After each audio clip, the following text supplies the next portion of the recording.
Hey, good morning, YouTube. Cliff here.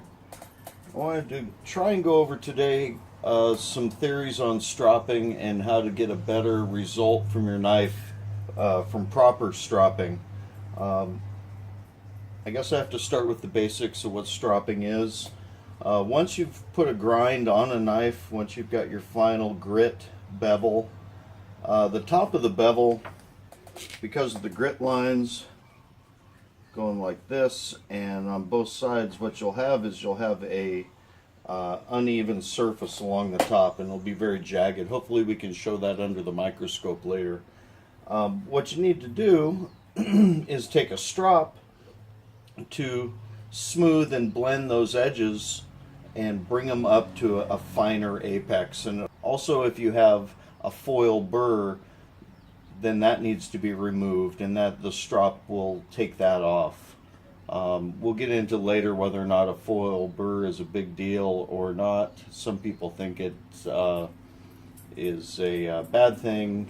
Most people, the burr indicates that both the bevels have reached the middle, and then they start to come up. Once you see a burr in the middle, then you know your knife is apexed, and then you can go to stropping at that point. Depending on the coarseness of the grit of paper, that is the toothiness that you will get. Whatever stone or abrasive you're using, the toothiness, and then what we want to do is the top of it will still be not completely, you can hone it to get a better apex. So that's what stropping is it's honing to refine that apex bevel and get it as fine as possible. If you want to leave a little tooth in there, you can. The problem is that this is simulating my leather strop here. The foam is, as you're stropping and you're pulling away, you push down on the material, and the material will come up behind it like this. And so when it comes up, if your angle isn't set right, it'll actually just remove, completely dull the knife at that point. Yeah, if the angle isn't set right as you pull along, and it depends on speed, how fast you're moving, it depends on how spongy the material that you use is. Here I've got an example of several different strops. These were all for the Wicked Edge. This is a pine wood strop with a very thin layer of felt. This was pool table felt, and so it's the medium, but it has almost no give, but it's very soft.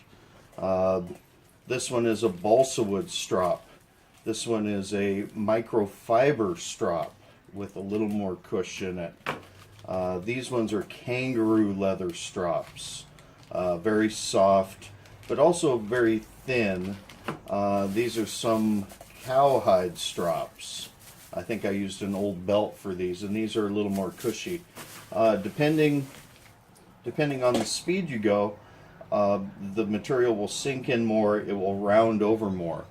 A rule of thumb for hand stropping, especially with the Wicked Edge, was if you have your knife in the vise and you're at 15 degrees per side DPS, you want to go decrease the angle by 2 degrees.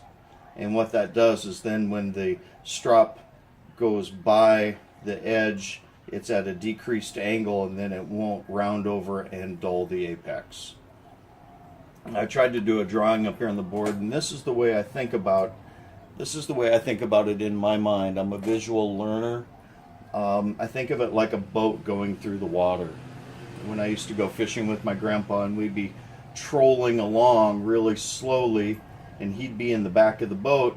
The back end of the boat would be down in the water, and you could see the water coming up behind the boat. As we went forward, the back of the boat, the water would be coming up. The faster we went, this would go back further before it come up. And this is the point of impact right here on this, and it's the same as this point here on the knife.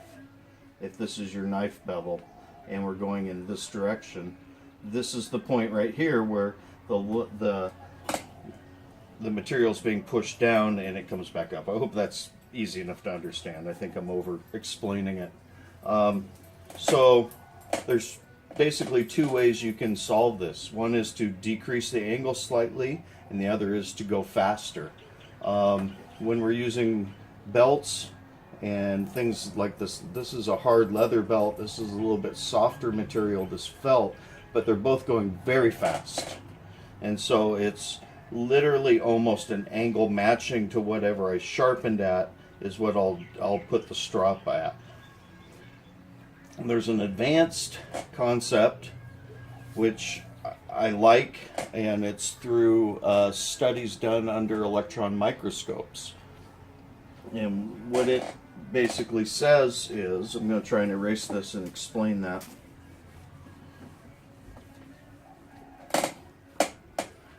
If this is one knife, and this is the apex bevel here, and they're flat. As we run the strop across it, it's going to want to round this edge off right here because of the way the material compresses. So one of the ways that you can get around this is for like straight razors and sharpening like that, is if your knife has a slight curve put into it, a convex bevel, and then what happens is as the strop goes by and it wants to naturally curve up that way, it doesn't blunt the tip off. You're almost sharpening at the same angle as your convex bevel, and I've had great results with that. Please bear with me if I'm not very good at explaining these things. The production value will never be as high quality as some of the better YouTube channels. My hope is just to be able to provide the information and share it with you guys. I'm trying to get better at doing that. This stuff isn't easy. I do want to be able to try to be able to share this information as well, though. So if we go back to our boat, and our boat's in the water, and here it is with the back end of the boat coming up. So the boat's going this way, and the back end of the boat, this is that point that's going to want to get rounded off. So if we take and we round the back end of our boat off a little bit, as the water wants to naturally come up, the edge follows it. So by taking our bevel angle and convexing it a little bit, when we strop, the strop naturally follows that angle, and it doesn't push over and round off the top as much, the apex as much.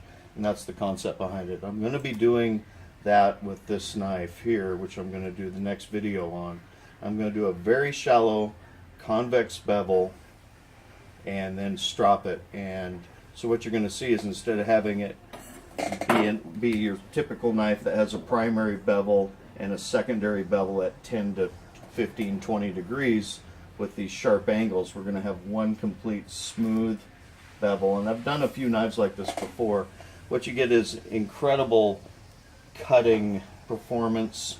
You get some strength, and you can go thinner with the blade a little bit because it's got that strength behind the convexness of the bevel. So we're going to do that with this knife. I'm going to probably try and do it at 10 degrees per side. I'm going to use the angle cube to do it, and then we're going to strop it and take it up through all the strops. I think you'll be pretty amazed. I'm hoping I'm as amazed as well with the results we can get just doing a slightly different technique. I'm going to do edge trailing on the slack part of the belt at a certain angle, so all my sharpening and grinding will be on a slack belt, and we're going to naturally get this curve to our blade as I go, just with the belts and then with the strops. Not sure what else to say about strops themselves. You can use compounds, you can use diamond paste, there's sprays, there's CBN, cubic boron nitride. I'm running three different types of products on these three different types of belts. On the 1 micron, I have a diamond spray. I also have a 0.5 micron diamond spray that I'm not currently using.